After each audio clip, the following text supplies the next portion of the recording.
Ayan mga lods, kaduduong lang kang samuyang sakayan, nagkababa pa sana ako. Maiwason ang ano niya no, ang hunas, no. Pondo man hanggang diyan sa ano sa digdi sa pier.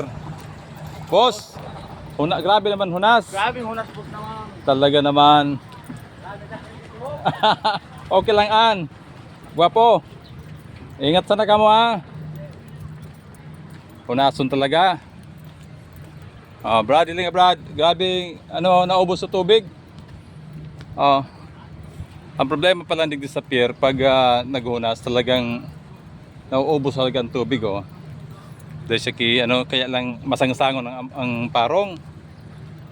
Medyo bako siyang magayon sa pamarong ang digdi, atmosphere digdi. Talagang siguro dahil ino sa mati naman kaya ang lugar.